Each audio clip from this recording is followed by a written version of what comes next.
20 లక్షల ఉద్యోగాల కల్పనే దిశగా కూటమి ప్రభుత్వం అడుగులు వేస్తుందని టీడీపీ నేతలు అన్నారు. ఈ సందర్భంగా మీడియా సమావేశం ఏర్పాటు చేశారు.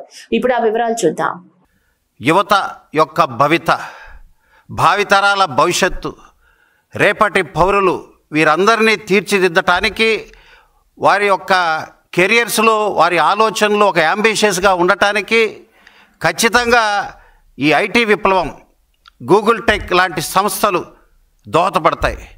లోకేష్ బాబు గారి యొక్క విజ్ఞానం, పరిజ్ఞానం ఈరోజు ఆంధ్రప్రదేశ్కి గర్వకారణంగా నిలబడింది.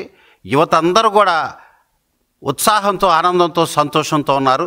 లోకేష్ బాబు గారికి యువత అందరి తరఫున ధన్యవాదాలు తెలియజేస్తున్నాను.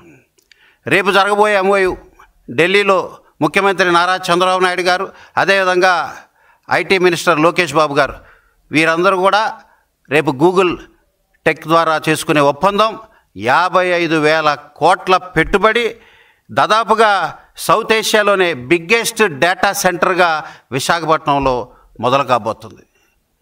అద్భుతంగా గూగుల్ టెక్ ఈ రకంగా ఇలాంటి సంస్థలు తీసుకొస్తున్నాం. ఎసెన్షియర్, అదేవిధంగా TCS ఇలాంటి సంస్థలు ఈ 16 నెలల్లోనే శ్రీకారం చుట్టాయి. గూగుల్ టెక్ కూడా వస్తుందని చెప్పి మనం మాట్లాడుతుంటే ప్రతిపక్ష నేత దురదృష్టం.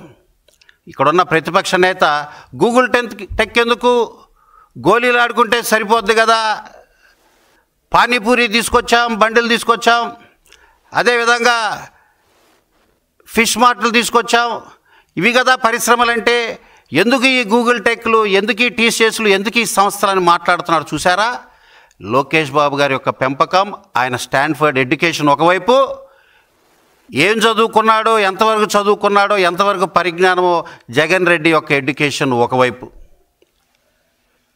ఆయన తల్లిదండ్రులు ఆయన పెంచిన విధానం దురదృష్టం. చనిపోయిన ఆయన ఏ లోకంలో ఉన్నాడు కానీ, బతుకున్న విజయమ్మ గారు మరి ఆమె కూడా తలదించుకునే పరిస్థితి. రాష్ట్రానికి పెట్టుబడులు వద్దు అంటాడు జగన్ రెడ్డి.